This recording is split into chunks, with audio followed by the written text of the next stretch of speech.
On s'envolait pour New York le 11 mars 2020. On allume la télé et là, on voit Trump qui annonce la fermeture des frontières. La pandémie, ça a été très différente parce que les entreprises ont coupé en fait directement les dépenses, ont licencié en masse. On a monté l'entreprise très jeune, 19-20 ans.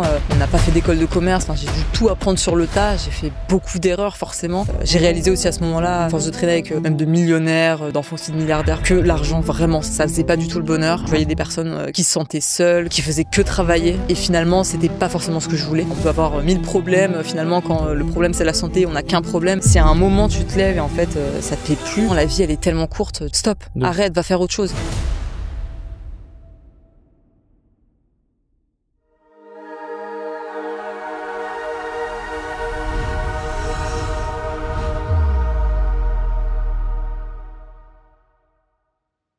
Il y a des entrepreneurs qui construisent des produits et il y a ceux qui construisent des mondes. Soraya Jabert a toujours appartenu à la seconde catégorie. Pionnière de la réalité augmentée avec Opuscope et avec son amie et associée Tina Debove-Nigro, elles ont ouvert des portes invisibles et donné à la technologie un pouvoir presque poétique, celui de transformer notre manière de voir le réel. Portée par la croissance, reconnue comme ambassadrice tech de Vivatech, citée dans le Vanity Fair 30 Under 30, elle a touché du doigt ce que beaucoup considèrent comme un sommet. Puis il y a eu la pandémie. Un arrêt brutal, une flamme qui vacille, un choix difficile, celui de pivoter, puis de vendre, potentiellement, mais aussi celui, plus intime et plus fort encore, d'affirmer sa vérité au grand jour en faisant son coming out, assumant que l'entrepreneuriat ne vaut rien s'il n'est pas aligné avec soi-même. Soraya est une voix singulière, à la croisée de la tech, de l'entrepreneuriat et de l'engagement. Aujourd'hui, sur Serial, on va parler de rêve, de réalité, d'illusion et de vérité. Bienvenue Soraya, je suis très heureux de te recevoir. Wow, merci François, merci pour cette intro et je suis ravie de participer à nouveau à ton podcast. Merci encore pour l'invitation. Bah écoute, avec plaisir. Et effectivement, comme tu l'as dit, c'est à nouveau, puisque tu fais partie des rares invités que je reçois une seconde fois. Sur les 180 entrepreneurs que j'ai pu recevoir, tu es la 3e que je reçois une seconde fois. Wow. Merci. Qu'est-ce qui a le plus changé en toi entre 2020 et aujourd'hui ? Beaucoup de choses. Franchement, 2020, on en parlait juste avant d'enregistrer, j'ai l'impression que c'est une autre époque. On était du coup en mai, c'était après le premier confinement. Moi, je pensais que c'était le seul confinement. Il y en a eu plusieurs ensuite. On a tous été surpris. Ouais, on a tous été surpris. D'autres moins que... Enfin, moi, j'étais vraiment dans la team optimiste, dans la team qui, en mars, partait à New York pour ouvrir la filiale et qui devait revenir 19 heures après parce qu'en fait, fermeture des frontières et voilà, ce monde que l'on connaissait qui partait un petit peu. Enfin, c'était assez compliqué cette période. Je me rendais pas vraiment compte pendant à ce moment-là en 2020, même pendant le podcast. Du coup, je l'avais pas écouté depuis 2020. Ça faisait bizarre de voir l'état d'esprit qu'on avait à ce moment-là. D'ailleurs, on faisait du coup cette interview à distance en visio. On faisait beaucoup de visio à cette époque, les Zooms, beaucoup trop. On a eu après ce Zoom fatigue, ces visios où finalement on avait besoin de retrouver, exactement, retrouver du lien, revenir dans le monde réel, échanger de visio avec les personnes. Donc énormément de changements. J'avais 24 ans à l'époque. Là, je viens de fêter mes 30 ans, donc ça y est, nouvelle décennie. La maturité, je pense, même si ce serait un mot qui pourrait résumer ces 5 années. Ouais, peut-être. Ces 5 années, je sais pas. Maintenant, mon état d'esprit aujourd'hui, oui. Non, ces 5 années, ça a été pas évident.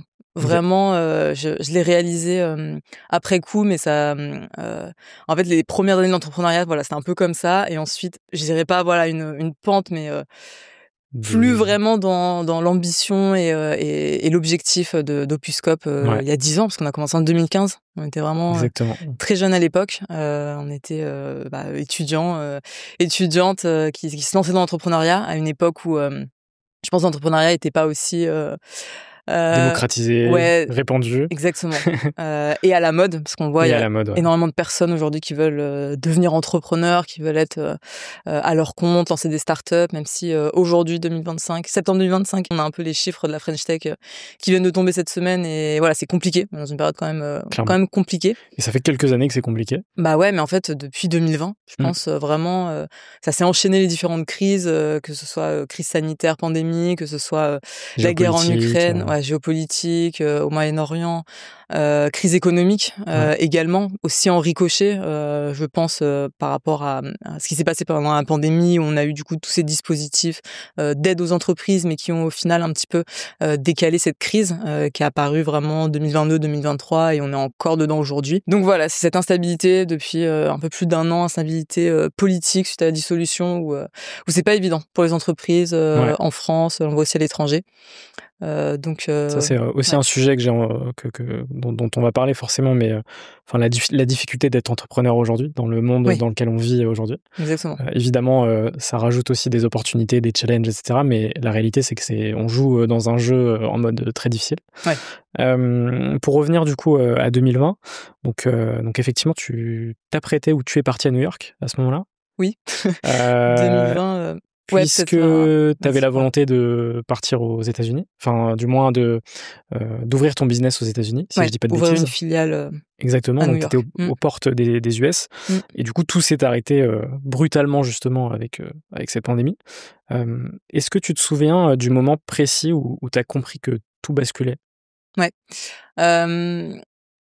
Je pense que j'ai mis un peu de temps à le comprendre. Alors le retour brutal, peut-être aussi rappeler rapidement en 2020, donc on venait de boucler un tour de table normalement de 6 millions, donc 3 millions en equity et normalement 3 millions en dette. Et finalement, avec la pandémie, les budgets prêts, innovation, subvention, tout a été réaffecté dans les PGE. Donc finalement, c'était une levée de 4 millions qu'on a eu. Et ça devait participer donc à la commercialisation de notre plateforme Insert Studio, sachant que la plupart des partenaires, des clients étaient aux États-Unis. On bossait beaucoup avec nos partenaires dans la Silicon Valley. À l'époque, du coup, dans ce podcast, j'avais annoncé Microsoft, Magic Leap comme gros partenaires. On a eu ensuite Meta, Google, enfin voilà, donc beaucoup d'allers-retours. Et c'était plus pertinent pour nous d'avoir l'antenne commerciale aux États-Unis, à New York, et l'équipe produit qui restait en France, à Paris. Parce qu'on a des talents absolument incroyables en ingénierie, en produits en France, et à des coûts, si on compare avec les salaires américains, d'ailleurs c'est un problème aussi. Mais voilà, et du coup on ouvrait après un programme que j'avais fait aux États-Unis, au Canada, on avait décidé d'ouvrir la filiale à New York. Donc on s'envolait avec ma head of market, avec ma responsable marketing américaine, qui elle était américaine, que j'ai recrutée 2 ans avant. On s'envolait pour New York le 11 mars 2020. Oui, cette date maintenant, moi je réalisais pas à ce moment-là qu'on me disait oui, un virus, attention, t'es sûr que tu veux y aller? Je dis bah oui, enfin c'est bon, la grippe ça va.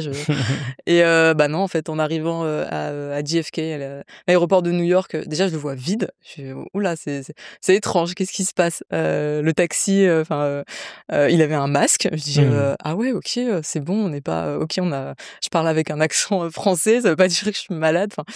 Et en arrivant à l'hôtel, on se pose, il est 20h, on allume la télé et là on voit Trump qui annonce la fermeture des frontières. Là je fais ah oui, ok. J'avais prévu de rester 2 semaines, pas 3 jours.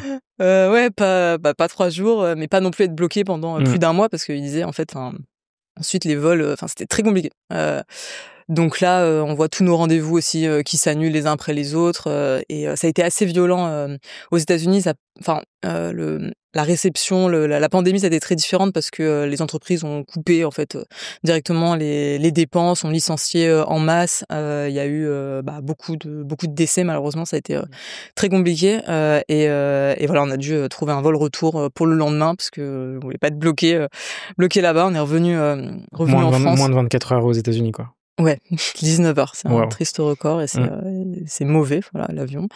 Et du coup, je rentre en France sans trop réaliser ce qui se passe. Je réalise que du coup, j'étais peut-être trop optimiste en pensant que c'était pas grand-chose. C'était plus que pas grand-chose. C'était quand même assez compliqué. Dans mes valises, je ramène le Covid. Il y avait quelqu'un dans l'avion et il était très violent. Le premier variant, c'était assez violent. Donc tu tombes malade au retour. Je tombe malade. Ouais. Moi, ça va. Mon associé, par contre, 42 fièvre pendant 5 jours, suivi par l'OMS, parce que du coup, ça faisait partie des premiers cas en France. Enfin, voilà, on aime bien les premières. Pas la meilleure, mais voilà. Donc ensuite, confinement, on réalise que on doit arrêter la croissance.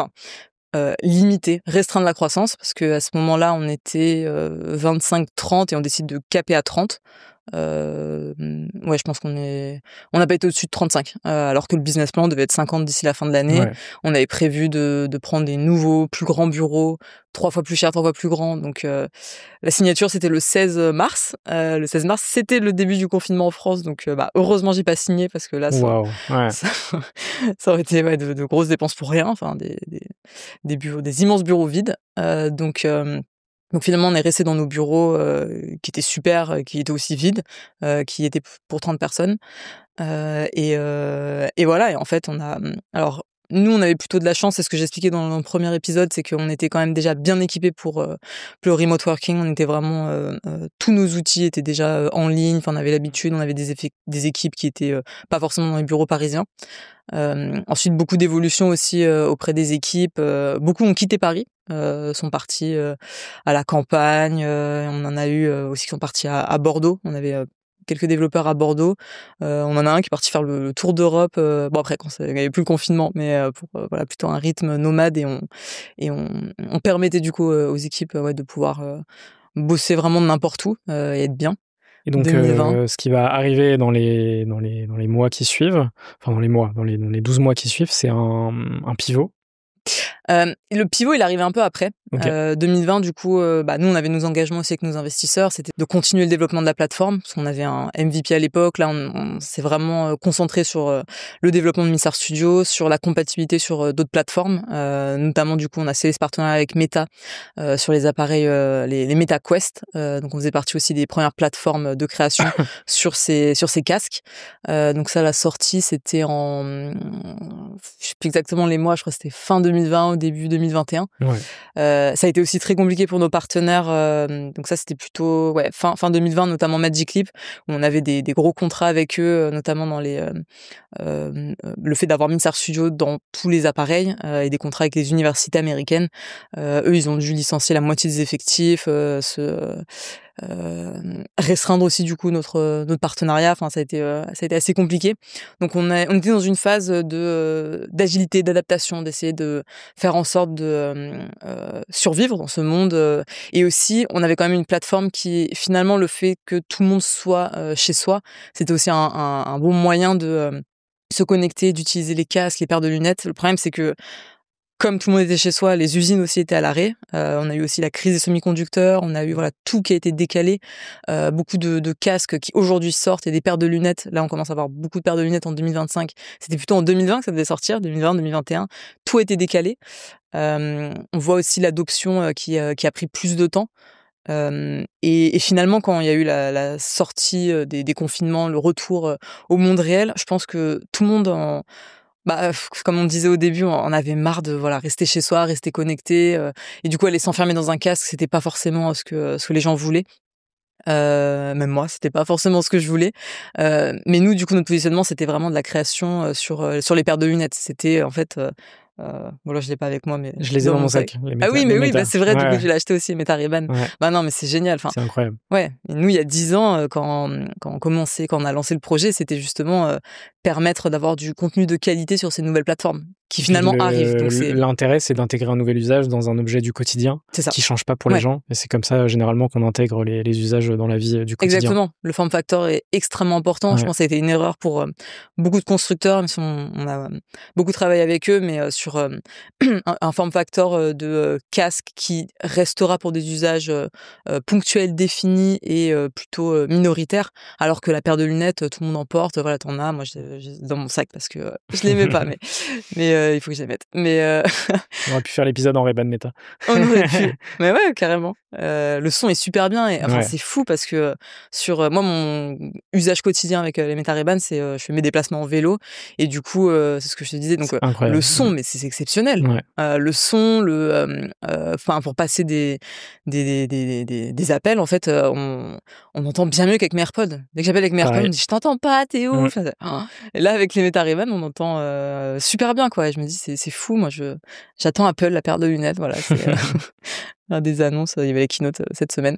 Pas d'annonce dessus, mais voilà, ça arrivera aussi. Mais donc effectivement un enchaînement de crises qui fait que au fur et à mesure, est-ce que tu te mets à pas à douter de ton business, mais justement à avoir de la lassitude. Ouais. Et à te dire, en fait, là, on est rentré dans une période qui n'est pas prête de se terminer. Ouais. Et qui, du coup, fait que l'avenir de mon business et la vision que j'avais, je pourrais pas l'exécuter. Oui, complètement. Je pense, je l'ai réalisé en 2021. Et après coup, je pense que j'étais un peu en dépression à ce moment-là. En tout cas, une période de déprime. Ce qui est tout à fait normal. Ouais, déjà, C'est- voilà, j'étais censée être aux US, développer le business. On avait des beaux contrats à venir, des beaux déploiements prévus. Et voilà, l'ambition, c'était de devenir le leader de la création immersive. Donc, et des investisseurs brillants qui nous suivaient, qui prévoyait d'aller vraiment loin avec l'entreprise. On était très bien conseillés, on avait des très bons partenaires, et j'en suis à jamais reconnaissante pour leur soutien et leurs investissements. Mais oui, je réalise que en fait tout prend beaucoup plus de temps que prévu, qu'on a un peu un enchaînement de crises qui voilà ralentit un petit peu tout ce qu'on avait prévu, et qu'en fait le monde du hardware, donc les appareils, c'est complètement différent du software. C'est très long, c'est plein de challenges techniques, même physiques en fait, au sein des casques et des paires de lunettes, qui ne se résolvent pas en quelques semaines, en quelques mois. On parle d'années. Et nous, on n'avait pas ces années-là, où on aurait pu, parce que justement nos investisseurs auraient pu continuer peut-être 5-10 ans, mais voilà, à un moment, il faut quand même... le propre d'une entreprise, c'est quand même... c'est pas que de l'innovation, c'est pas que de la recherche et du développement. C'est ce qu'on a beaucoup fait du coup, mais c'est aussi un moment de commercialiser les produits, de viser la rentabilité. Même si à l'époque, du coup, 2020 jusqu'en 2023, la rentabilité, c'était pas forcément... Même ça faisait fuir les investisseurs. Hein. Nous, les investisseurs disaient non, mais faites un peu de chiffres, mais pas forcément, parce que la valo, elle va dégringoler. Donc non, continuez à... C'est un peu une aberration, mais... Parce que ces crises, elles ont aussi... modifier les priorités des investisseurs. Où effectivement, au départ, c'était pas un problème de se dire, OK, on va investir sur la vision, le projet, C'était etc. l'hypercroissance à tout prix. Hypercroissance. Et là, effectivement, aujourd'hui, la grande majorité des investisseurs, c'est effectivement, est-ce que la boîte est rentable ou à quel horizon. Ouais. Et ça, c'est assez récent. Hein. Ça, c'est très récent. Ouais, 1 an, 2 ans max. Mais, et ça dépend. Non, mais ouais, si, parce que même les boîtes, les grosses scale-up IA, pareil, on leur demande aussi. Donc ça, c'est très récent. Comme mindset qui a bien... donc finalement, le VC Capital Risk qui est plus... moins risqué. Et il y a moins d'investissement aussi. Beaucoup moins d'investissement, beaucoup moins de start-up, d'innovation. Enfin, c'est assez compliqué aujourd'hui. Mais voilà, du coup, à l'époque, 2021... Une période compliquée, où un peu de dépression. Ouais. En tout cas, période de déprime. Pas vraiment de dépression, mais où je vois que l'arrivée des casques, des paires de lunettes allait prendre beaucoup plus de temps que prévu. Nous, notre business, Minsar Studio, était vraiment complètement dépendant de cette adoption. Si les casques et paires de lunettes sont pas dans notre quotidien, une plateforme, un CMS, un Webflow, WordPress de la création immersive sera forcément limité. Et c'est ce qu'on avait, on était dans une niche, un peu leader de cette niche, mais voilà, ça allait pas passer à l'échelle, ou ça allait prendre beaucoup plus de temps pour le faire. Donc on a commencé à développer aussi nos plateformes sur smartphone, tablette, donc avec une compatibilité iPhone, iPad. Et c'est là où on avait le plus d'usage finalement. Et en été 2021, on réalise... c'est une période où j'étais un peu perdu, où on avait encore du financement, on avait encore pas mal de trésorerie. On avait récupéré donc 1 million de PGE prêt garanti par l'État pour pallier du coup au financement qu'on n'avait pas eu. Et comme on avait restreint la croissance, finalement, la trésorerie, on pouvait durer beaucoup plus longtemps que prévu. On avait eu aussi des subventions de nos constructeurs, dont Magic Leap, un demi-million. Donc voilà, on était bien niveau financement. Et comme c'était beaucoup de recherche et développement, on avait eu aussi beaucoup d'aide de l'État. Et voilà. Et en 2021, il se passe quelque chose. Ouais. Le métaverse devient un peu le buzzword du moment. Ouais, 2021. C'était fin 2021, début, c'était surtout 2022, on gros voit buzzword métaverse. Plein de métaverses débarquer. Ouais, des trucs mais... farfelus, etc. Mais oui, en fait, c'était un terme, le rebranding aussi de Meta. Alors, c'est En fait, c'est une vision. Le problème, c'est que quand on parle d'une technologie et que tout le monde se l'approprie dans un usage quotidien actuel, alors qu'en fait, c'est une définition de technologie. C'est comme si on parle aujourd'hui du computing, du quantique, en fait, alors qu'on en est encore au tout début. C'était un peu le même phénomène qui arrivait. Et dans chaque vague du coup d'innovation, on a tous les opportunistes qui arrivent, comme on voit aujourd'hui avec l'IA, enfin surtout depuis l'année dernière. Et ouais, le métaverse 2021, c'est aussi le moment où nous on fait un pivot, où on met en pause du coup notre plateforme sur les casques et paires de lunettes. On se dit voilà, on a la techno, on a l'IP, on va attendre vraiment que le parc de devices, d'appareils soit établi pour remettre la plateforme dessus, Mincer Studio dessus, et là on décide de créer une nouvelle plateforme. J'interviewe des 300 personnes, un peu de tout âge pour voir vraiment leur intérêt avec la réalité augmentée, qu'est-ce qu'ils aiment faire, qu'est-ce qu'ils pourraient faire. Et du coup, de tout ça émane le réseau social, plateforme B2C, donc Wonderland, qui, pour le coup, plus de déprime. Là, vraiment, je trouve mon nouveau bébé. Ça me rebooste énormément. On a une communauté d'ambassadeurs, de AR artistes vraiment incroyables qui s'approprient l'outil, qui nous aident à le co-développer. Sans les rémunérer, enfin c'est incroyable. On a vraiment, c'est incroyable d'avoir eu tous ces ambassadeurs qui ont pu tester la solution, la co-créer avec nous. Et du coup, c'était la première plateforme un peu et nous, on voulait, je pense aussi, tester le B2C. On avait beaucoup fait le B2B et voilà, explorer le B2C, c'était super intéressant. On voulait vraiment le faire. On savait que c'était très compliqué que le B2C, c'est pour trouver la bonne recette, il faut pouvoir cuisiner chaque semaine, quoi. Il faut pouvoir vraiment itérer. Ouais, Itérer rapidement. Et ça, du coup, on en parlera juste après. C'est un peu cette incompatibilité sur cette nouvelle technologie de pouvoir itérer rapidement. C'était assez difficile.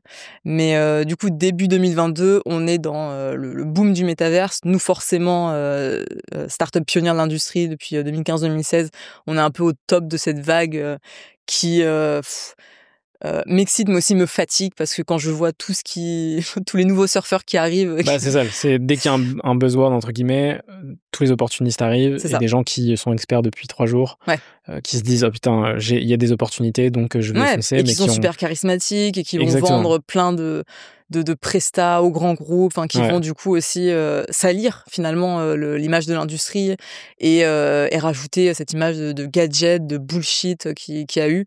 Donc c'était assez horrible. Et nous à ce moment-là, donc on continue de développer la plateforme Wonderland. On a nos investisseurs qui nous suivent, qui veulent vraiment tenter, qui sont raccord avec la stratégie et vraiment qui nous ont soutenus depuis le début. Et ça c'est vraiment super. Et on fait cette on fait quelque chose quand même d'assez incroyable, c'est qu'on fait un partenariat avec Vivatech en 2022. Et parce que c'était l'édition Web3 Metaverse et on fait donc la première publique de Wonderland pendant Vivatech. Donc tout l'événement est augmenté avec l'application. Au niveau du Viva Sign, donc qui est un peu l'entrée emblématique de Vivatech, il y avait une galerie d'artistes, 15 artistes internationaux qui exposaient leurs œuvres en réalité augmentée. C'était trop bien, on a eu vraiment beaucoup de retours, beaucoup de bugs. Nous c'était trop bien, ça nous permettait de faire un peu ce bêta test public auprès de beaucoup de personnes. Donc on a eu énormément de retours. C'était très utile, mais j'ai vu avec la montagne de retours et de ce qu'il faudrait faire pour que ça fonctionne et pour faire en sorte que ça devienne vraiment mainstream, c'était vraiment pas compatible avec les technologies. En fait, c'était technologiquement assez complexe comme développement. C'était un mélange de plein de briques technologiques. C'était des partenariats aussi avec Microsoft sur Azure Spatial Anchors, donc leur système d'encre spatiale.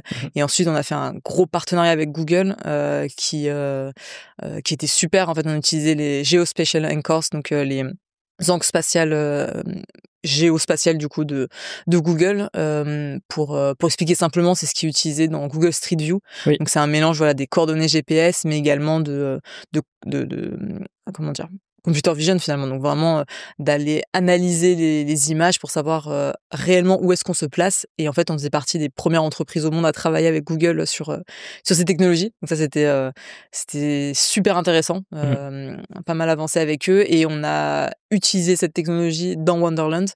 Et ça permettait en fait pour les artistes, et c'est ça où c'était un peu une première technologie, c'est que ça leur permettait d'ancrer leur contenu, leur contenu 3D, leurs œuvres d'art dans le monde réel, et de façon très précise. Donc si tu places, et ça c'était tout l'intérêt en fait de la réalité augmentée, c'était si tu places, je sais pas, un verre ou enfin les informations de ton restaurant au niveau de ton restaurant, tu veux pas que ça soit sur le trottoir en face, tu vois. Tu veux les informations auprès de ton restaurant.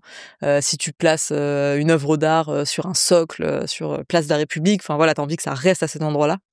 D'ailleurs, ça me fait penser à une des artistes, Hermine Bourdin, qui a utilisé l'application, et c'était pendant du coup la guerre en Ukraine par la Russie, et ça permettait aussi de voilà, de faire passer aussi des messages. L'application, c'était très pertinent aussi pour pouvoir. En fait, c'est assez fou ce qu'elle a fait. Elle a placé une œuvre en soutien à l'Ukraine en face de l'ambassade de Russie. Ok.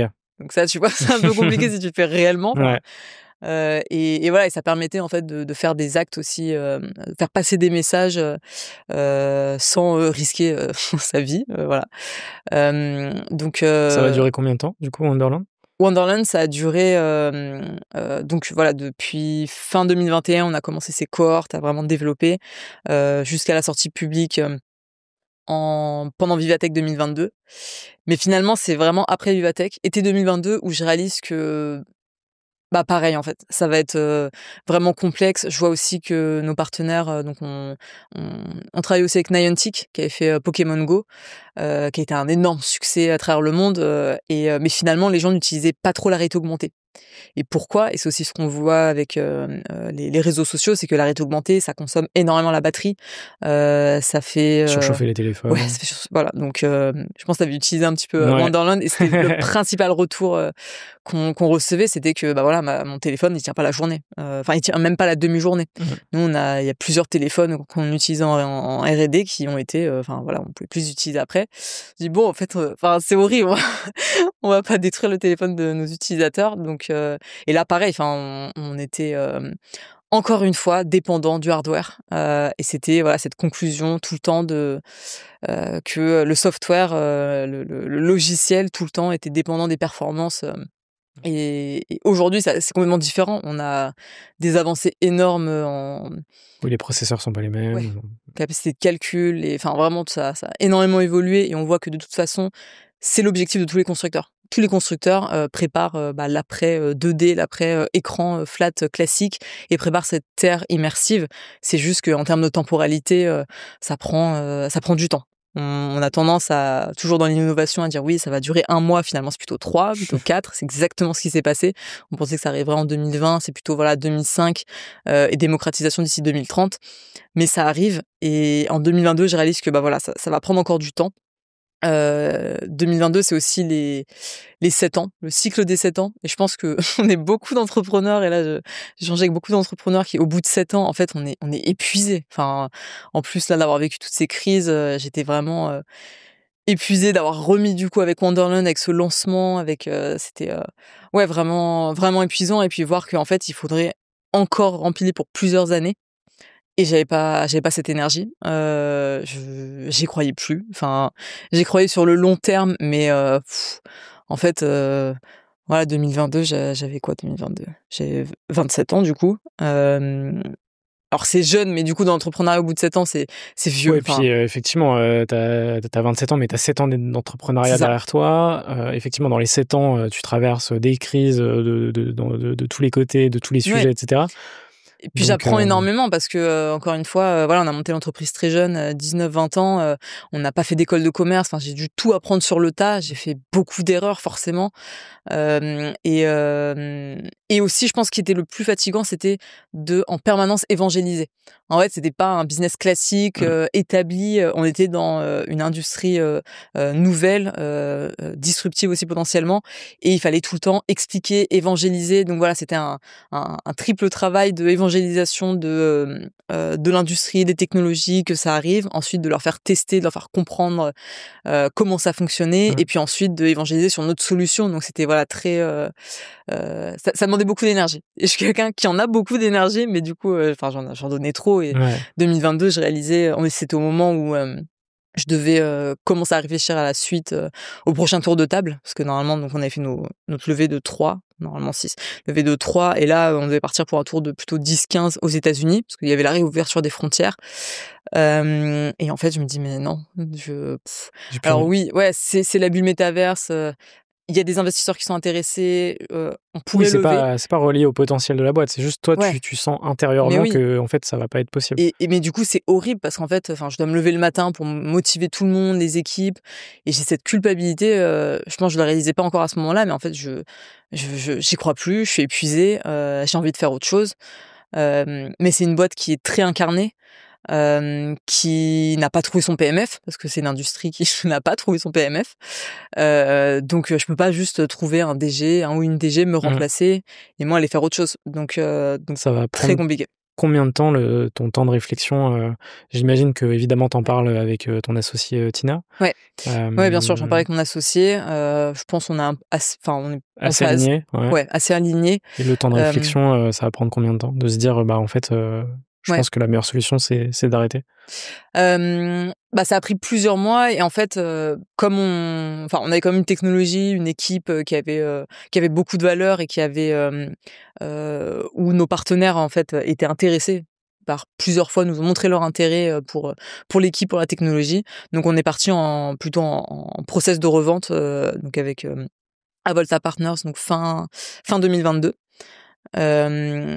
Auprès du coup de nos partenaires, et du coup 2023 en fait ça a été vraiment l'année de la crise dans notre industrie, où nos partenaires ont commencé à licencier en masse dans leurs effectifs, que ce soit chez Google, chez Microsoft, chez Snap. Donc c'était très compliqué pour eux de justifier l'acquisition pour X millions une entreprise, quand à côté ils licencient des milliers de personnes. Donc forcément, c'était pas un non ferme, c'était voilà décalé de mois après mois.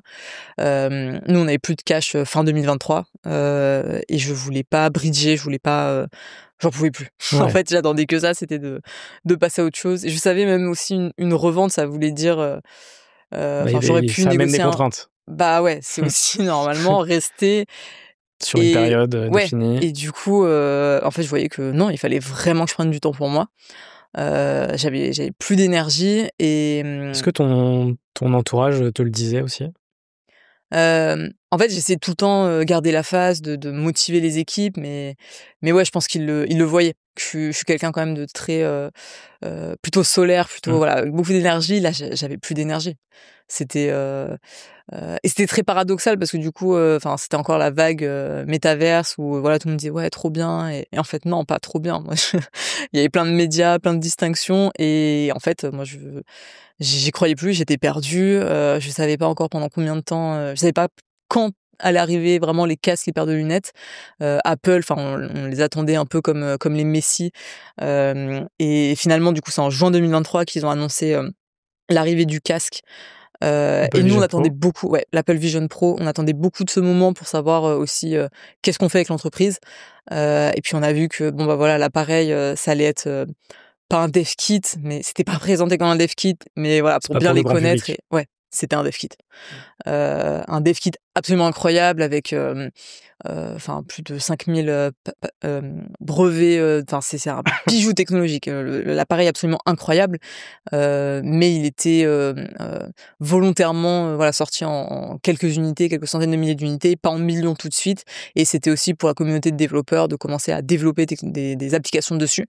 C'est ce qu'on a fait. Donc on fait avec nos équipes, on fait partie vraiment des développeurs reconnus sur la plateforme. Mais voilà, ça prend du temps. Et c'est en 2023 qu'on réalise ça, et qu'on n'a toujours pas eu notre LOI de nos partenaires pour une acquisition. Donc là, on part en redressement du coup auprès du tribunal de commerce, donc pendant l'été. Et finalement, ça débouche sur une liquidation, revente au tribunal des actifs de l'entreprise. Et finalement, c'est le moment où tout le monde me demande mais ça va Soraya, ça doit être la dépression. Je dis mais en fait, c'est le moment où j'ai commencé à être libérée. Enfin vraiment libérée d'un énorme poids. Après, il y a la phase de culpabilité qui vraiment. Est-ce que tu avais ce truc Ouais. de comment est-ce que les gens vont réagir Ah bah bien sûr. Ouais, parce que on a eu tellement de personnes qui nous ont fait confiance. De toute façon, il y a eu aucune décision faite sans l'avis de nos investisseurs, de nos équipes. Nous, on était vraiment très transparents avec les équipes depuis le début. On disait tout le temps le cash qui nous restait. Et du coup, il nous en restait pas mal. Mais d'ailleurs, ça, c'est aussi un problème quand il y a de l'argent. Moi, j'avais envie de rendre l'argent aux investisseurs, leur dire bon bah voilà, ça. En fait, non. C'est une aberration du tribunal de.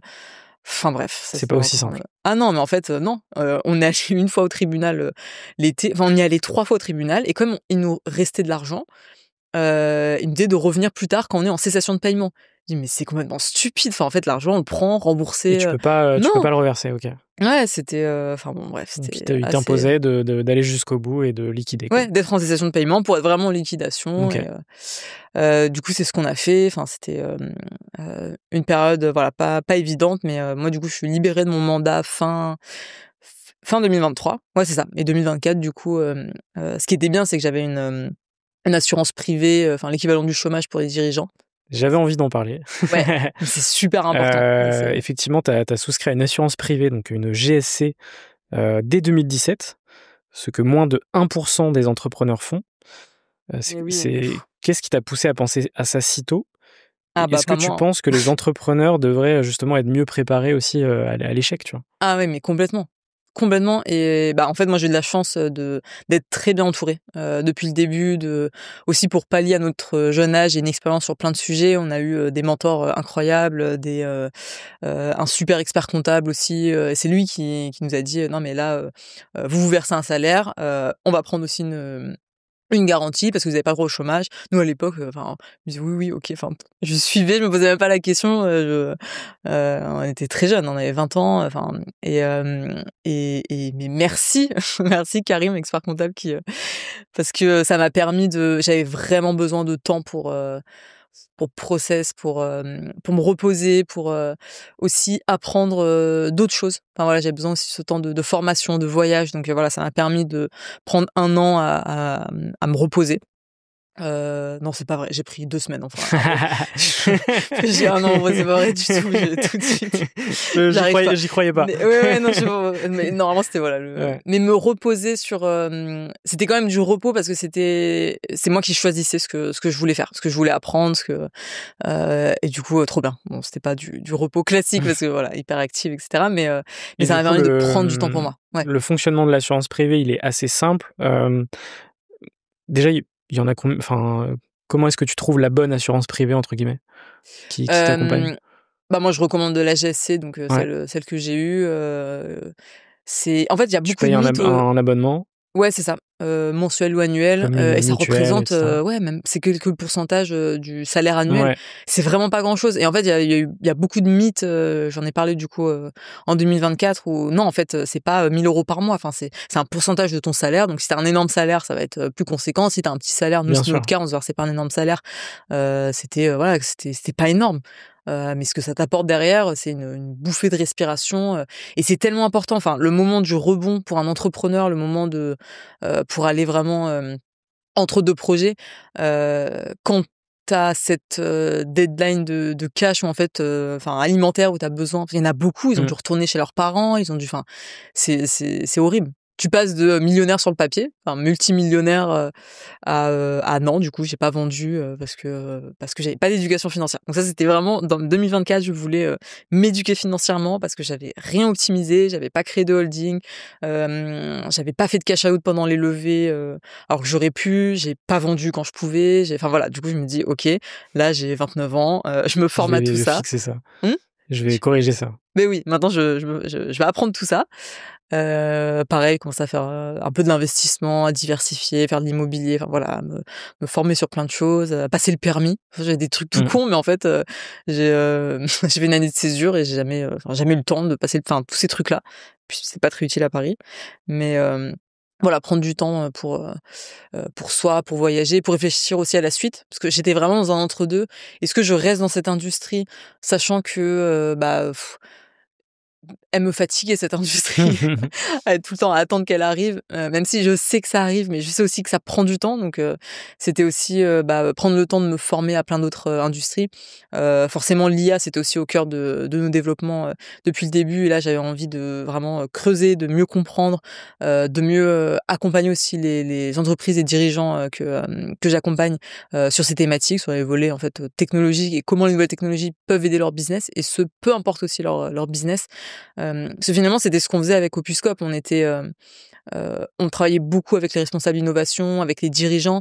On les éduquait aussi, parce que, c'est une nouvelle industrie, c'est de l'innovation, et ça s'apprend pas à l'école. Et ça, je l'ai compris très tôt. Moi, j'étais à Paris 1 Panthéon-Sorbonne en licence d'histoire de l'art, rien à voir.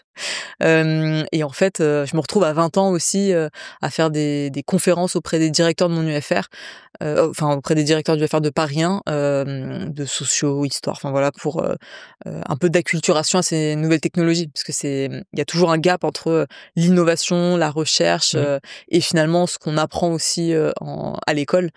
Et voilà, ça montre aussi beaucoup d'entrepreneurs qui innovent et qui n'ont pas forcément fait les grandes écoles. Et donc là, tu rentres dans cette nouvelle phase de ta vie, Oui, finalement. phase de bonheur. Exactement.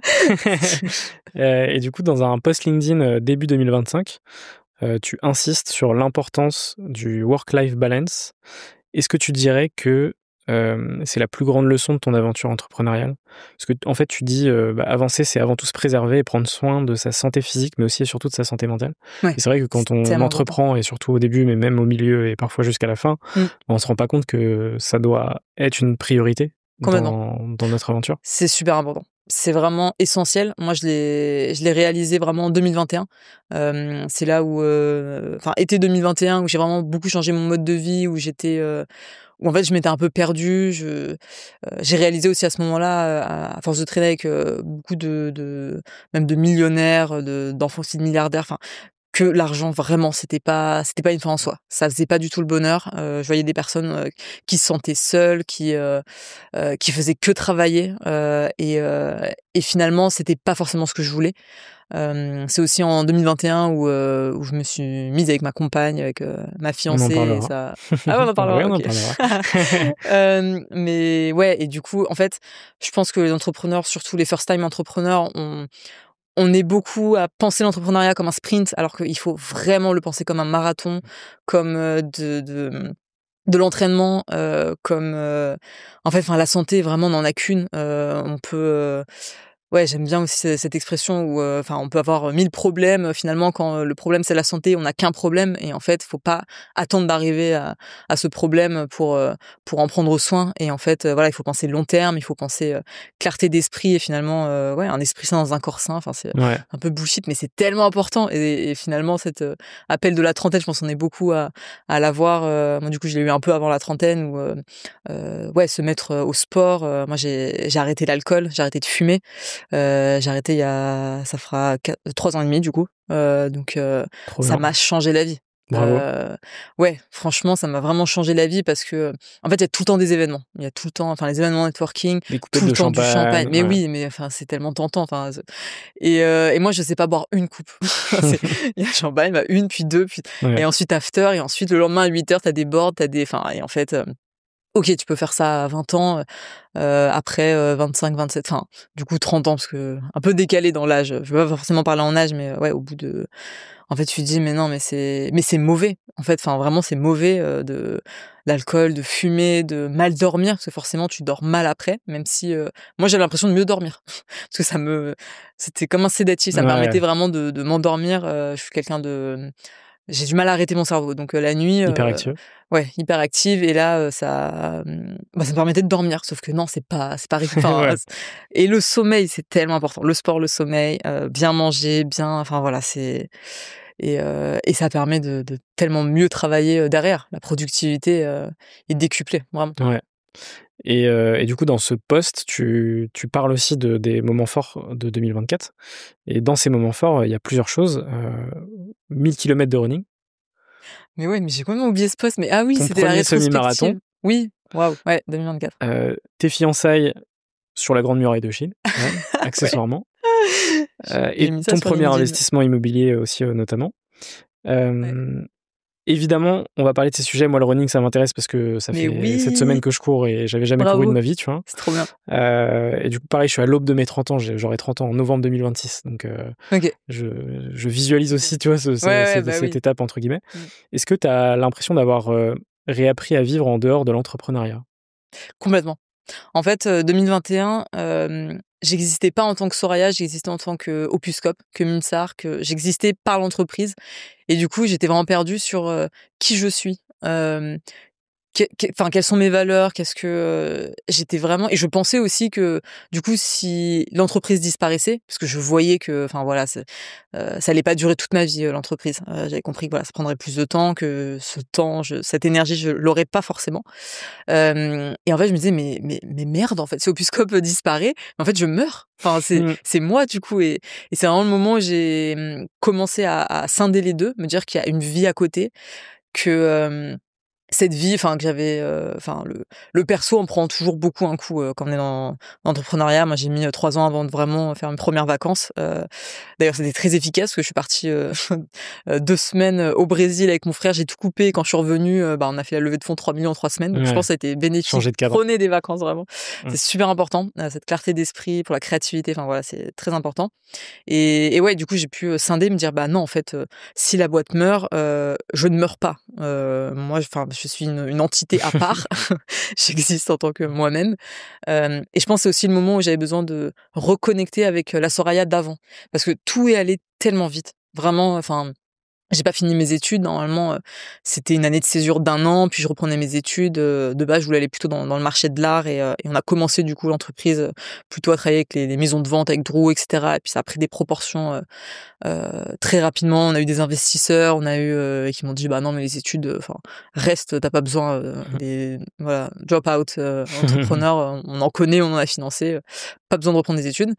Et voilà, et tout allait très vite. Ensuite. Quand il y a les projecteurs, bon là il y en a aussi, mais du coup j'étais perdue et j'avais l'impression de comment dire, de tout le temps, je savais plus qui j'étais. J'ai l'impression de plus répondre aux attentes qu'on avait sur moi, parce que voilà, femme dans la tech, parce que femme très jeune dans la tech, et j'ai mis beaucoup de temps avant de dire mon âge, parce qu'à l'époque c'était pas du tout à la mode d'être jeune. Enfin en France, c'est à mes 23 ans que j'ai commencé à dire voilà, que j'étais jeune. Genre sinon je cachais mon âge, j'essayais de faire plus vieille. Enfin c'était un tabou, et c'est justement aux US on m'a dit bah non, mais en fait le storytelling, le personal branding, c'est super important. Tout ce que t'as fait à 23 ans, enfin en fait ne cache pas ton âge. C'est bien d'en parler. C'est un atout. Oui, mais du coup après les médias en parlaient trop. Et ouais, 2021 j'avais besoin de reconnecter avec la personne que j'étais avant. Je pense aussi quand t'es dans cette phase un peu de fame, enfin, pas trop dire ça, mais parce que je l'ai ralenti clairement. Après. Mais je voyais que j'attirais beaucoup de personnes pour ça, et du coup, je savais plus non plus qui étaient les bonnes personnes, qui étaient les personnes pour les bonnes raisons. Ouais, c'est ça. Et je vois que beaucoup de personnes étaient là, ouais, vraiment pour la fame, pour les millions sur le papier, pour les magazines, et en fait, et ça m'a beaucoup aidé. Du coup, Justine, ma compagne. Enfin, ça fait 11 ans qu'on se connaît. Je la connaissais avant la boîte. Incroyable. Ouais. Et pourtant, on se parlait pas quand il y avait la boîte. Et quand je l'ai revue, en fait, je me dis mais elle, je la vois pour les bonnes raisons, parce qu'elle était pas là. Elle était là avant. Elle m'appréciait avant tout ça. Oui, elle a pas attendu Opuscope. C'est ça. Et l'entrepreneuriat. Et en fait, je pense que ça m'a fait du bien. Ça m'a permis de me raccrocher à quelque chose, de me dire ok, en fait. Et j'ai réalisé que j'avais beaucoup changé, que c'était pas forcément bon en fait, et j'ai vu beaucoup de personnes où justement la fame ça les a fait vriller. Mais vraiment, on peut le dire. Ouais, vraiment. Je pense qu'on en connaît plein. On en connaît plein. Et je voulais pas. Et je pense, enfin, ça a été mon salut, c'était de. Puis de voir de la sincérité aussi. Ouais, de la sincérité, de, être plus avec ma famille, plus avec, mes proches, en fait, aussi arrêter l'alcool, arrêter, de vivre, dans les apparences, d'être dans le paraître et de me concentrer sur l'être, sur, qui je suis. Mmh.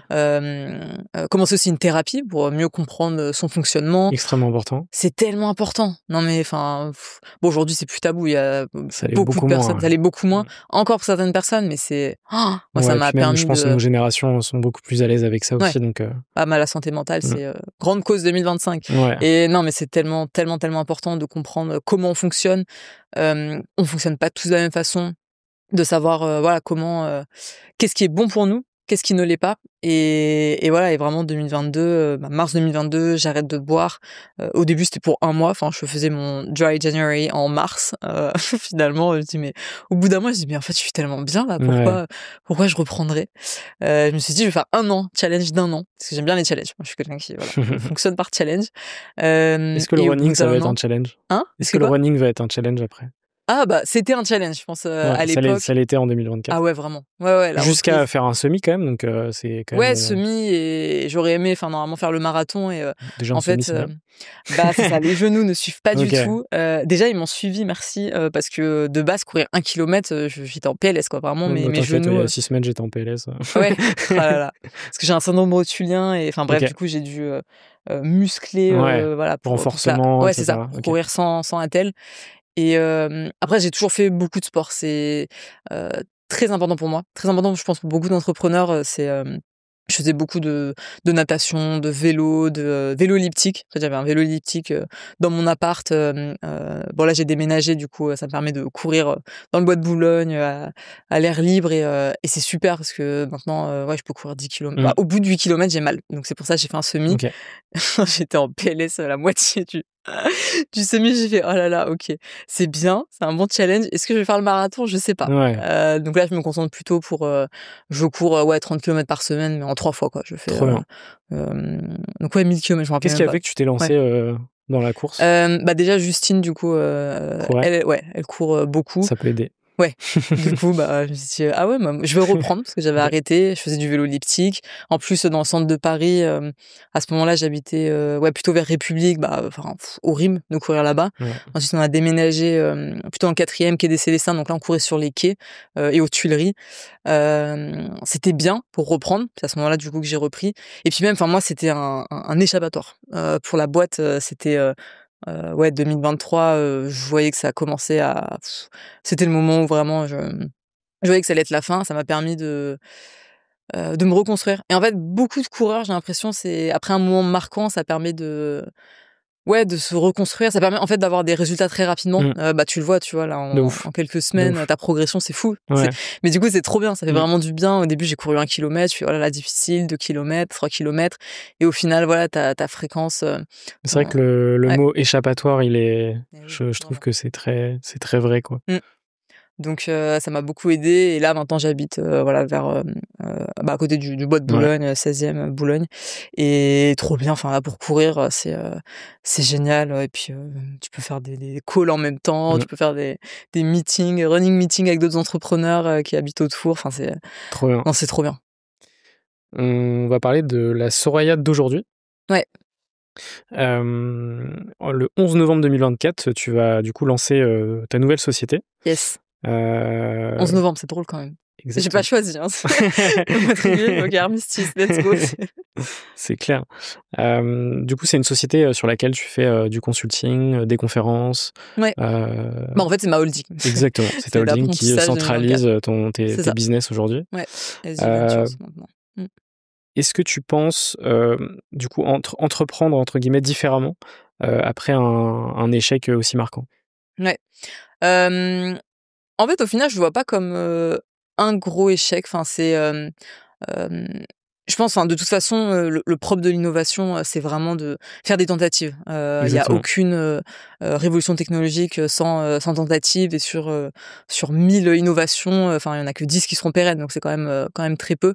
Je pense que c'était quand même, c'était très utile, tout ce qu'on a développé. Même je le vois, on a commencé dans le secteur culturel et je suis super fière de voir que notre partenariat avec le ministère de la Culture, ensuite, ça a ouvert les portes à... Aujourd'hui, on voit plein de musées qui utilisent la réalité virtuelle, qui font des expériences. J'ai eu ce rôle aussi un petit peu d'investisseur au sein du CNC, le Centre national du cinéma, les images animées, donc pour financer les projets du coup immersifs, culturels, et c'est quelque chose que je vais continuer à faire aussi là sur 2025-2026. Et ouais, du coup, cette nouvelle structure, c'est permettre en fait, la liberté. En fait, ça a été tellement difficile, la fin de la boîte, où j'avais ce masque en permanence pour motiver les équipes, les investisseurs. Parce qu'en fait, quand on gère des dizaines de personnes, dizaines d'employés, on était une vingtaine encore à la fin. Alors oui, c'est 20 employés, mais c'est 20 familles aussi potentiellement derrière. Et c'est une charge mentale permanente. En fait, je pense que c'est vraiment ce qui épuise le plus les entrepreneurs, c'est l'humain. J'adore l'humain, je vais pas, mais c'est pas forcément évident. C'est gérer 100% des entrepreneurs avec qui j'ai discuté là ces derniers mois, 100% de leurs problématiques concernent l'humain. Ouais. Mais toujours, et on est humain, donc c'est normal. C'est la problématique plus essentielle. C'est le truc le plus beau et en même temps le truc le plus difficile, toujours, parce que effectivement, tu sais pas aussi comment les gens évoluent, etc. Donc forcément, ça amène. Qui se transforme. Exactement. Pokémon Chou, tout mignon après. Gizmo. Vraiment. Pourquoi Et ouais, notamment, on a eu un prud'homme qu'on a gagné. C'est assez rare. Ça, c'est beau. Alors que voilà, c'est un tribunal pro-employé, mais vraiment quelqu'un de... c'était très compliqué. Ça m'a pris beaucoup d'énergie. En plus, moi, j'ai un sens de la justice très important. Vraiment très, très, très important. Et du coup, c'était pas facile, surtout quand... c'était une injustice. Bon, on a gagné, donc tant mieux, la justice. Super, ça a bien fait. Justice bien faite. Mais ouais, du coup, des personnes qui ont profité aussi du système, ont profité de... en fait... trop bon, trop con, quoi. On était très gentils et c'est ça bien. Et c'est tellement fréquemment. Mais oui, et franchement, on a eu des équipes formidables, vraiment extrêmement talentueuses, qui sont restées jusqu'à la fin, qui pouvaient être payées 4 fois plus ailleurs et sont restées. Je comprends pas. Mais merci en tout cas pour absolument incroyable. Mais voilà, forcément, dans le lot, il y a toujours 5-10%. Un peu plus compliqué, des personnes qui se transforment.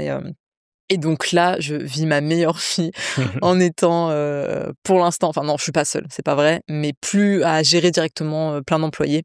Ça reviendra forcément, mais là, je profite un peu de cette pause, du coup 2025, à gérer plein de projets, aussi des équipes, mais sans avoir cette subordination.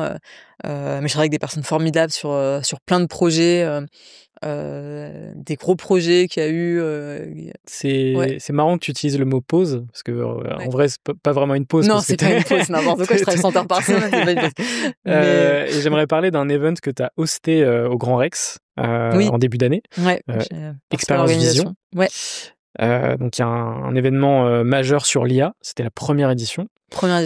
IA et Spatial Computing, réalité augmentée et réalité virtuelle. Exactement, des convergence des deux. Que tu maîtrises plutôt bien.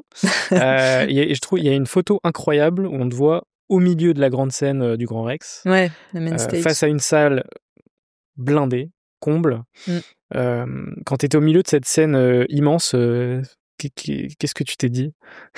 Alors, tellement. Alors, quand elle était comble, du coup, le jour J. Alors, tu peux me dire le avant, le pendant et le après. En fait, le jour J, j'avais la grippe puissance 1000. Oui, je me rappelle, tu l'avais dit en story. C'était horrible, ça veut dire. Oh là là. Et du coup, encore une fois, fallait garder la face.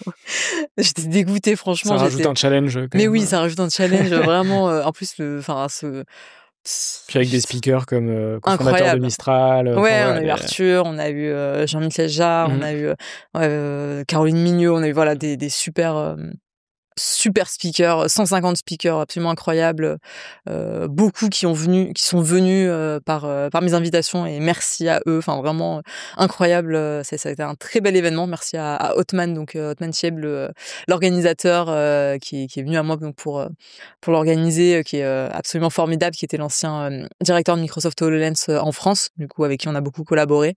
Et c'était une très belle première édition, convergence des technologies immersives avec l'intelligence artificielle, tout le Grand Rex privatisé. Ouais, c'était un très bel événement. Sold out, première édition. C'était dans le cadre du sommet de l'IA, donc c'était en février. Ouais, un très bel événement. Donc ça a commencé fort, ouais, 2025. Quand tu reçois la proposition de hoster l'événement, comment tu réagis, tu te dis? En fait, ça s'est fait progressivement. Du coup, en octobre, j'ai eu la société en novembre et j'ai commencé à sortir à nouveau. Je sortais de ma tanière. J'ai pris du temps, voilà, pour moi, pour voyager. J'ai fait des voyages, qui m'ont beaucoup apporté. C'était top. Ouais, aussi l'immobilier. Enfin voilà, je fais plein de choses. Beaucoup formé, IA. Plein de choses, plein de sujets. Et ouais, Hotman, en fait, c'était un événement qu'on avait fait, je sais plus, la communauté XR, et il me parle de son projet. Il me dit: «Ouais, si tu peux m'aider pour ramener des sponsors, des speakers». Je dis: «Bah écoute, ouais, on se fait un déj, on en parle». Et finalement, normalement, c'est juste un deal plutôt d'apport d'affaires, et ça a pris un peu plus. Parce que c'était très, très, très ambitieux, très ambitieux comme projet. Ouais. Finalement, ouais, j'ai appris plus de place. Et ouais, j'ai adoré. Et puis, j'ai fait aussi maîtresse de cérémonie. C'était la première fois. Je suis beaucoup plus habituée à des formats où je suis plutôt interviewée qu'intervieweur. Veuse. Et c'était super intéressant. J'ai pris comme un gros challenge parce que du coup, j'ai dû. Tu t'es formé, tu t'es Ouais, je me suis entraîné. formée, comment interviewer, comment bien interviewer du coup Arthur, parce que donc c'est moi qui l'ai interviewé. Comment être MC, et en anglais aussi, pas évident. Ouais. Vraiment de faire ça, et pas évident avec la crève. Enfin ça, c'était horrible. À chaque fois j'allais heureusement que du coup c'est, tu vois, des apparitions. Donc je rentrais, j'allais moucher, pour pas avoir le nez bouché parce que Heureusement, horrible. le shot d'adrénaline permet quand Exactement. même de... Oui, mais après j'étais épuisée. Donc aucune soirée, ma Boug était là aussi pour networker à la fin. Ouais. Je suis désolée, j'ai parlé avec personne avant, je suis Ouais, tu rentrée. m'étonnes. Non, pas désolée, parce que comme Mission réussie, ouais, après c'est mission c'est réussie. ciao. Et apparemment, voilà, ça s'est pas vu que j'avais la crève. Ouais. Sauf que j'étais bourrée de médoc, et du coup je parlais beaucoup plus lentement. Donc mon flow était. Mais voilà, C'est pas plus mal en vrai. c'est ouais, c'est bien. Quand t'es stressé, Voilà. t'as tendance à parler super Ouais, vite. je parle plutôt vite. J'espère que je parle pas trop vite. Quand Là, je mais, dis t'es, c'est je parle ouais. de nous tous. Hein. Oui. Je te dis pas toi Ouais. Non, particulièrement. mais tu peux le dire, moi aussi. Je trouve pas que tu parles particulièrement Ok. vite. Mais du coup, là, voilà, je parlais plus. Ok. Plus doucement, et ouais, super bien passé. Et après, forcément, on m'a contacté pour organiser plein d'autres Bien événements. sûr. C'est pas forcément ce que je voulais faire. Donc, je préférais du coup être plus intervenante. Donc, c'est ce que j'ai continué à faire. Et ça, j'ai une agence aussi depuis quelques années qui Minds, donc mon agent Nicolas, qui s'occupe de ça. Donc j'ai plutôt repris les conférences, les interventions, et ça c'est j'aime beaucoup cet aspect de transmission. Ça m'a beaucoup plu. Ouais. Aujourd'hui, du coup, t'es entrepreneur, t'es conférencière, t'es ambassadrice de Vivatech. Tu fais pas mal de choses. C'est quoi justement tes questionnements pour l'après? Ouais. Je te dis pas tes objectifs, plutôt tes questionnements, parce qu'effectivement, j'imagine que c'est encore des questions que t'as. Oui, au mais fond en de toi. plus, en fait, on est vraiment dans une période qui est pas évidente pour les entrepreneurs, et je le vois, on est beaucoup d'anciens du Galleon Project, donc club des entrepreneurs à forte croissance, où on a revendu notre boîte, où on est dans cette phase entre deux projets. Et en fait, les règles du jeu, elles sont complètement différentes que quand on a commencé à entreprendre il y a 10 ans. Et du coup, paradoxalement, aujourd'hui, la barrière technologique pour développer un outil, une plateforme, elle est complètement restreinte. Enfin, en fait, aujourd'hui, très rapidement, très facilement, tu peux développer un site web, une application. C'est exceptionnel. 95% de ton code peut être délégué à des IA. Le vibe coding, Oui. toutes ces choses-là. Mais du coup, quelle est la valeur ajoutée vraiment on s'est beaucoup posé la question avec mes anciennes équipes. Et avec Tina, je suis toujours associée sur Studio Mesh, donc plutôt sur développement, toujours spatial computing, et aussi avec des entrepreneurs plutôt donc là sur l'IA, on fait des audits en entreprise et voilà en fait comment se positionner, comment l'ère du SaaS, elle est un peu elle est pas révolue, mais elle est très différente aujourd'hui. J'ai l'impression qu'il y a beaucoup de consommables, de jetables aussi dans ce qu'on fait. Et ouais, c'est pas évident d'arriver à se positionner en termes de produits. J'ai vu beaucoup d'entrepreneurs qui ont développé pendant plusieurs mois un outil, une plateforme, et ensuite OpenAI ou autre, ou Google pendant leur keynote, voilà, annonce. Enfin, ça a toujours été le cas, mais là, en puissance 10, puissance 100, qui deviennent des features en fait de gros écosystèmes où tu ne peux pas compete, quoi. Ouais. Donc pas évident de voir comment se positionner en termes de produits, parce que moi je suis plutôt un entrepreneur produit SaaS, et c'est ce que j'aime. Mais là je suis en train de découvrir plutôt. Alors je fais un peu le chemin à l'envers. Il y en a beaucoup qui étaient solopreneurs, enfin à leur compte, et qui ensuite ont monté des startups. Moi et je suis pas la seule. Non, il y a énormément Mais où en fait c'est tellement plus simple. Sur un modèle beaucoup plus libre, Mais oui. Et où aussi tu On génères gagne beaucoup plus de cash. on va pas se le cacher. Incroyable, on gagne en 2 jours, on gagne en 1 mois. Donc, ouais. C'est beaucoup plus. Et puis ça offre une flexibilité où, enfin là, voilà, si j'ai envie d'aller courir juste après, je peux. Beaucoup plus flexible. Et c'est finalement un modèle d'entreprise qui évolue. On va aller plutôt rechercher l'expert en fonction des projets. Même là, on a pas mal travaillé avec la SNCF. Donc Studio Mesh et Studio 84, qui est un collectif du coup un peu dans ce sens d'experts spatial computing, Apple Vision Pro, et là la SNCF a fait appel à eux, du coup plein d'indépendants pour développer une plateforme sur l'Apple Vision Pro, et là qui a été présentée pendant Vivatech. Et finalement c'est un nouveau modèle où même les entreprises, les grosses entreprises font appel aussi à plusieurs profils plutôt qu'une entreprise avec des dizaines, centaines de personnes. Donc voilà, c'est aussi un changement dans la manière de faire du business, en fait, tout simplement, où les entreprises sont différentes. On va plutôt monter des collectifs par projet, et ça me plaît beaucoup. Et moi, vraiment, ce qui me passionne, ce que j'adore, c'est de connecter les gens entre eux. C'est ce que j'ai fait pour Expérience Vision, c'est ce que je fais aujourd'hui pour plusieurs projets qui seront annoncés aussi dans les prochains mois, et j'adore. Voilà. Donc beaucoup de kiff. Ah mais oui, mais que du kiff. Et c'est ça en fait, c'est aujourd'hui j'ai cette liberté de choisir. Me dire en fait, non, ce projet ça me plaît pas, j'arrête. Ouais. Et j'ai pas le sort de dizaines de personnes, et je sais que c'est un peu triste de dire ça, mais enfin aujourd'hui en tout cas, c'est Moi je trouve pas ça triste. C'est vrai. Ouais. Toi c'est ce que tu fais, je sais pas si tu as des équipes. On a des équipes. Ouais. Mais je comprends. Je te disais effectivement que c'était des sujets que j'abordais beaucoup avec les entrepreneurs ces derniers temps. Ouais. Et du coup, je suis assez aligné avec ça. Donc, ça mais voilà, mais ça, on en revient à la santé mentale, l'alignement. Et c'est vraiment ce qu'il y a de plus important. Si t'es pas aligné, moi, ça a été mon cas vers la fin où je me levais le matin et j'avais une boule au ventre, quoi. En fait, ça me plaisait plus du tout. Et je pense que c'est vraiment ton curseur, en fait. C'est à un moment, tu te lèves et en fait, ça te plaît plus. Mais en fait, vraiment, la vie, elle est tellement courte. Stop, arrête, va faire autre chose. Et on est dans un monde où tout va tellement vite, le changement est tellement important, tout ce qui était établi ne l'est plus forcément, et voilà, c'est un monde mouvant qui change. On le voit avec le gouvernement, on le voit avec des entreprises, on le voit avec des entrepreneurs. Et voilà, ce qui est le plus important aujourd'hui, c'est de se former, c'est d'évoluer, c'est d'être agile, et c'est d'aimer ce qu'on fait. En fait, on n'a jamais eu autant de personnes déprimées, dépressives. Enfin, c'est un véritable sujet. Donc voilà, on n'a qu'une vie, on n'a qu'une santé, faut en prendre soin. On va pouvoir passer à l'avant-dernière partie du podcast sur l'entrepreneuriat, avec quelques petites questions avant de passer aux questions finales du podcast. La première, c'est quelle est la question qu'on ne pose jamais aux entrepreneurs mais qu'on devrait poser? Ah c'est une très bonne question du coup. Celle-ci. Du coup. Qu'est-ce qu'on pose jamais aux entrepreneurs? En vrai, je pense on a de tout comme question.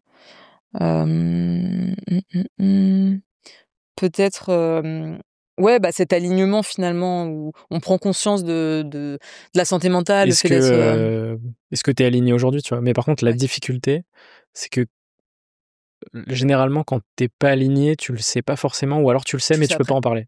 Ouais, complètement. Bah, Tu vois? c'est exactement ça. Donc c'est pour ça qu'on C'est, la pose pas. ouais, bah, oui, oui, oui et tu vois, je pense, je le réalisais pas forcément, quand je l'étais, et je pouvais absolument pas en parler. Bah, Enfin, bien je faisais sûr. des interviews, je passais dans Ouais, tu dis: des «Bah, non, tout débats va Figaro, machin bien, et oui, cetera. très J'avais pas à dire: bien». «Oui, bah, Mais alors, bien sûr, ouais.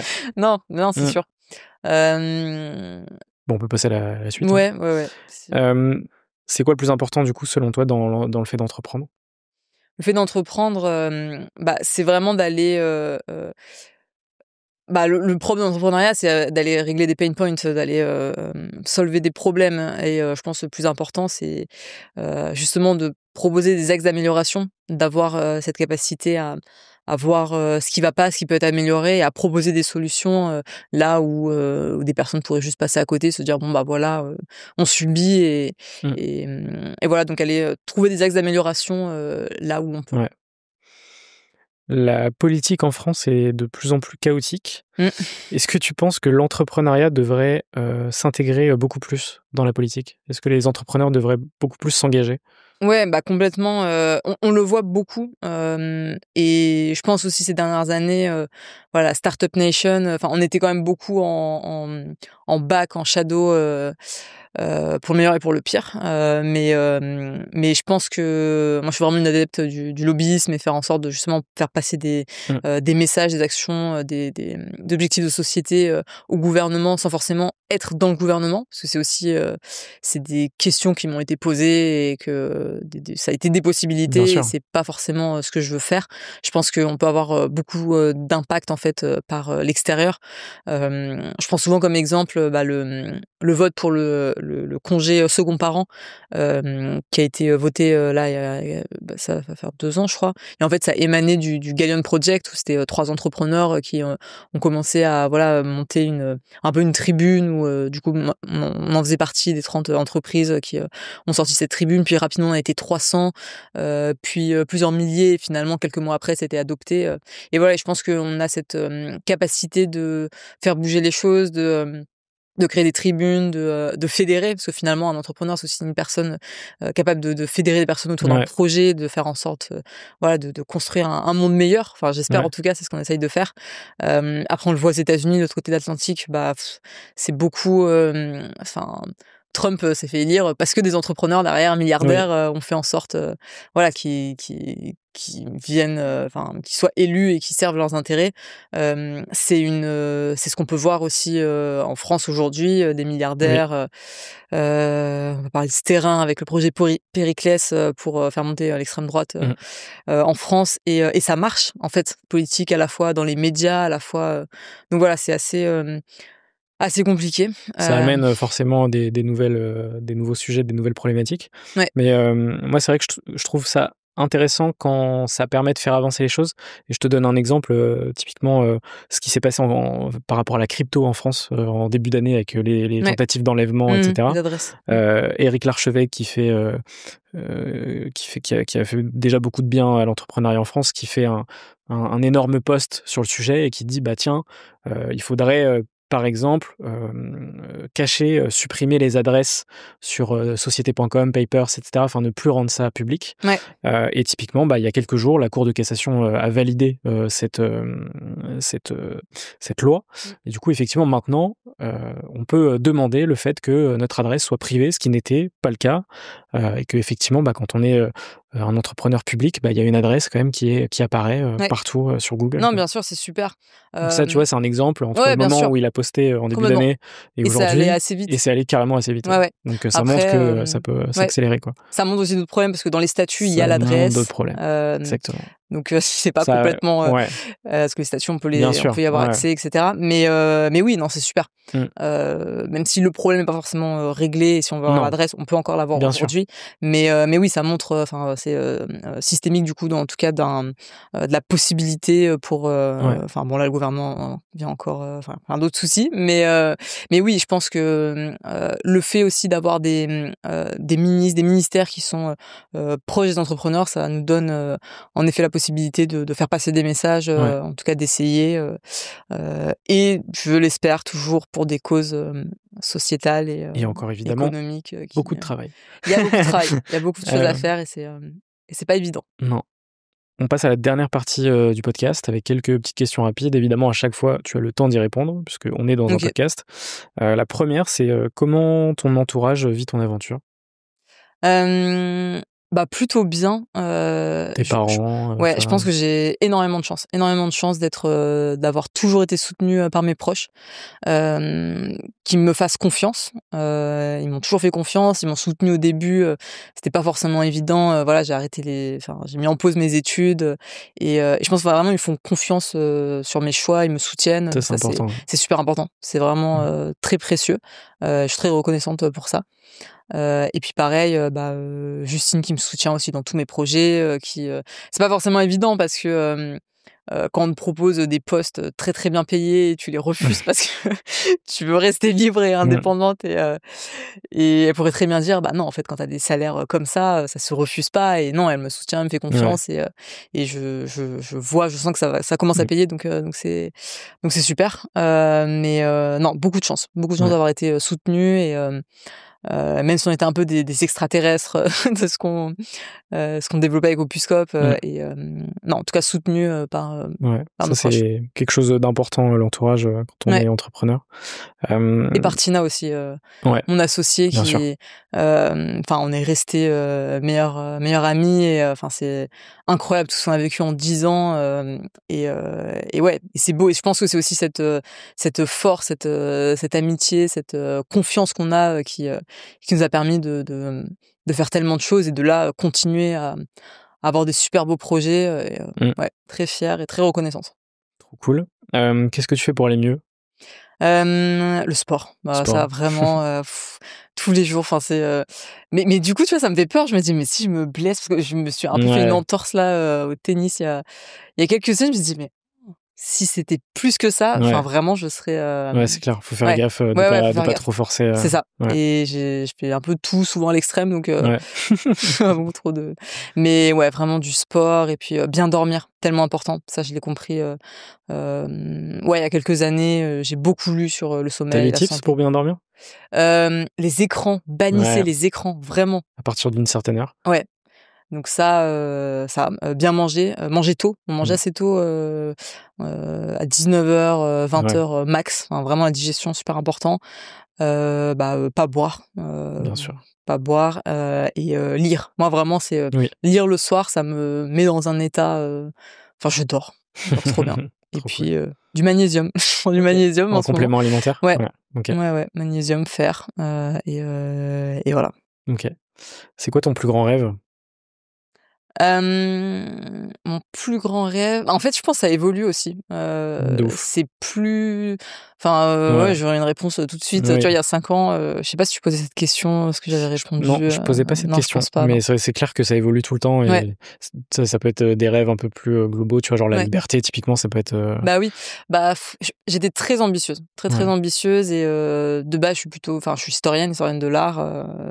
J'ai pas fini mes études, mais voilà, j'étais plutôt, je m'intéresse beaucoup à l'histoire, à l'évolution de l'humanité, des sociétés, de la civilisation, et j'avais vraiment envie de faire partie de l'histoire, de marquer aussi mon temps, de s'inscrire dans cette nouvelle révolution de l'informatique, qui passe par les interfaces, qui passe par l'intelligence artificielle, et voilà, j'avais envie d'être en étant pionnier aussi dans cette industrie, ça l'a permis un petit peu, un mini niveau, voilà, mais je pense que c'était ça au début, mon rêve, de vraiment s'inscrire et d'avoir un impact positif. Avoir de l'impact. Ouais, vraiment avoir de l'impact, et faire en sorte que toute une nouvelle génération s'identifie à l'entrepreneuriat, aux nouvelles technologies, et que ce soit pas réservé à un microcosme, en fait, de mâles blancs cis. Bien sûr, voilà, de ouf. j'avais vraiment envie d'apporter de la diversité, et c'était un buzzword quelques années, là plus du tout. Là, on voit que la diversité, c'est très malheureux, et moi je veux continuer à me battre pour faire en sorte qu'il y ait beaucoup plus de femmes dans ces industries, beaucoup plus de femmes dans les boards, dans l'investissement, dans l'entrepreneuriat. On est plus, mais on est toujours moins financé.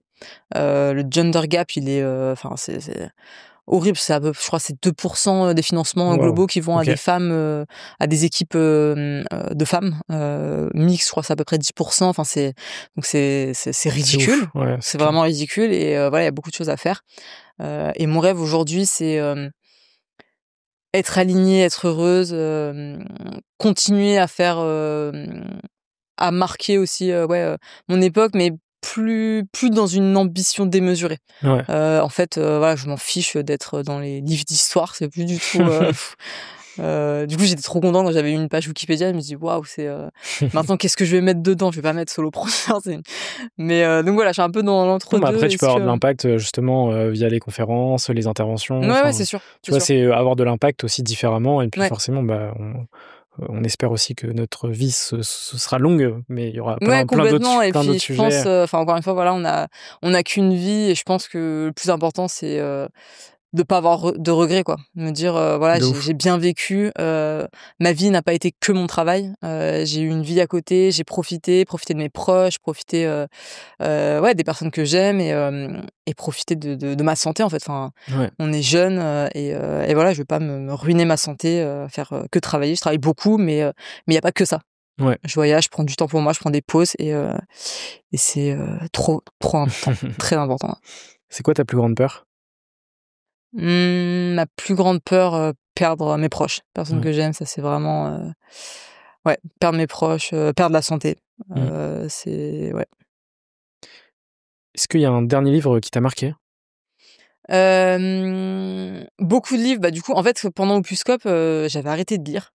Je lisais énormément quand j'étais enfant. Je lisais beaucoup. Et j'ai arrêté à partir du collège, lycée. Ensuite, à boîte, je lisais périodiquement, mais très peu. Et là, du coup, 2024, j'ai vraiment repris la lecture, et quel plaisir d'arriver à se concentrer, à lire un livre, parce que c'était ça, j'arrivais plus à me concentrer. Et il y a plein de livres qui m'ont marqué. Si tu peux m'en citer un. Sinon, celui que je suis en train de lire en ce moment, et aussi l'importance de lire le livre en entier, parce que moi j'étais adepte des résumés, des Blinkist, des résumés en 20 minutes. Non, t'as les apprentissages, mais dans les grandes lignes, mais pour être vraiment transcendé par le livre, faut le lire en entier. Et là, c'est ce que je fais aujourd'hui, quitte à sauter des pages, quoi. Voilà, c'est souvent beaucoup de redites aussi sous les bouquins américains, mais là en ce moment je lis Sell or Be Sold, sur les bases vraiment de la vente, et je vois que je faisais plein d'erreurs en vente. Ça, c'est alors que c'est tellement important, de savoir vendre, de savoir se vendre, mais oui, mais pour tout, absolument pour tout le monde. Et j'ai tellement sous-estimé en me disant non, mais la vente, c'est un truc de requin. Enfin voilà, mais en fait si, c'est trop important. Beaucoup trop important. Et donc le livre est cool, tu le recommandes? Ouais, je suis en train de le lire en ce moment. La nuit, c'est bien. Le soir, parce que la nuit je dors. J'y pense la nuit après. Je me le mettrai en reco. C'est quoi le dernier film ou la dernière série qui t'a marqué? La première qui me vient en tête, c'est The White Lotus. Je l'ai pas vu, mais je visualise. Mais en fait, c'est un peu comme ça te fait des vacances quand tu bosses beaucoup et tu regardes un épisode le soir en mangeant. Elle est incroyable. Elle est tellement bien faite. C'est dans des lieux. En fait, c'est comme si tu partais en vacances, tu vas sans partir. Donc, voilà, c'est des vacances pas chères. The White Lotus, je conseille. Trop bien. Je mettrai aussi en reco. Si tu pouvais dîner avec n'importe quelle personne vivante ou disparue, ce serait qui? Il y a tellement de personnes. Avant, je disais souvent Léonard de Vinci, parce que visionnaire, parce que il y a tellement de choses où il n'est pas allé au bout, et j'aimerais avoir sa vision. Et puis, je m'intéresse beaucoup à la Renaissance italienne. Enfin voilà, ça m'a beaucoup passionnée. Donc pour les personnes mortes, en plus il y a longtemps. Et sinon, il y a tellement de personnes. Steve Jobs aussi, j'aurais bien aimé échanger avec. Plein de personnes. Franchement, plein de personnes qui. Y a-t-il une question que tu aurais aimé que je te pose mais que je ne t'ai pas posée? Si on n'a pas, on peut la passer. Non, je trouve qu'on a des bonnes questions. La question reverse, tu prends le rôle de host pour une seule question. Ah, très bien. Y a-t-il une question que tu souhaiterais me poser? Ah ouais, il y a plein de questions que j'aimerais te poser. Du coup, cette évolution là en 5 ans, du coup j'ai pris goût là maintenant à interviewer les personnes. Donc si tu veux, on fait le retour de cette interview. Sur une seule question. Sur une seule question. Les autres, ce sera pendant le déj. Une seule. Quel est ton plus grand rêve? Voilà. Moi, je pense qu'il y a cette quête aussi de liberté, tu vois, de liberté. Quand je dis liberté, c'est cette capacité à créer des projets, tu vois, donc avoir une capacité financière qui me le permette aussi, de aussi avoir de l'impact, tu vois. Là, je suis en train de me lancer aussi dans les conférences. J'ai commencé à en faire l'année dernière. Ah, trop bien. Là, j'ai aussi pris une coach là-dessus il y a quelques mois. Ok. Donc, je pense que c'est l'épanouissement autour de l'épanouissement, de la liberté et aussi de l'impact, tu vois. Je pense que c'est ça mon plus grand rêve aujourd'hui, tu vois. Trop bien. J'ai un super agent aussi. Vous On pourra connectez. en discuter Ça marche. tout à l'heure. Il me reste 2 petites questions. Est-ce que tu as une ou un entrepreneur à me conseiller pour un futur épisode? J'en ai plein, des femmes toujours. Moi, Allons-y. j'essaye de faire en sorte qu'il y a plein d'hommes auxquels je pense là, Ouais, mais mais des hommes, il y en a plein. ouais, des hommes, il y en a plein. Du coup, en femme, Claire Nouet, la cofondatrice de Pathway, qui est super entrepreneur, que j'ai la chance de suivre, accompagner un peu depuis les débuts et une super entrepreneur. Voilà, c'est arrivé à la voir avant qu'elle parte aux US parce qu'elle, du coup, elle va s'installer. Bientôt? Ouais. Il y a Marion Carré qu'on voit beaucoup en ce moment où là justement elle sort son livre tout à l'heure une entrepreneur. On était dans la même promo avec le ministère de la Culture donc en 2016 sauf qu'elle est restée dans la culture et dans l'IA donc c'était bien super vraiment ouais, super entrepreneur également. Il y a Céline Delogère, pareil, aussi entrepreneur dans l'IA depuis 10 ans en fait, enfin, depuis plusieurs années. Peut-être pas 10 ans, c'est moi 10 ans, mais ça fait un petit moment. Pareil, très femme brillante, super entrepreneur. Ah oui, j'en ai déjà dit 3. Franchement, c'est très bien. Non, Okay. c'est Voilà, 3 très super, bonne reco. des bonnes amies en plus. Donc, trop bien. J'irai voir ça. Et la dernière question que je pose sur la totalité de mes épisodes, c'est quoi pour toi une ou un entrepreneur? Ça peut être en une phrase, en un mot. Du coup, ouais, j'en parlais un peu tout à l'heure. Un entrepreneur, je pense que c'est plus une façon de voir le monde, une façon d'aller voir des choses que les autres ne voient pas forcément et une volonté vraiment d'améliorer le monde, de proposer des solutions à des problèmes, d'optimiser, de créer des raccourcis. Je pense que c'est ça. Et c'est aussi la capacité à apprendre, à aller vite, à savoir bien s'entourer. Je pense que c'est un mindset. Ouais.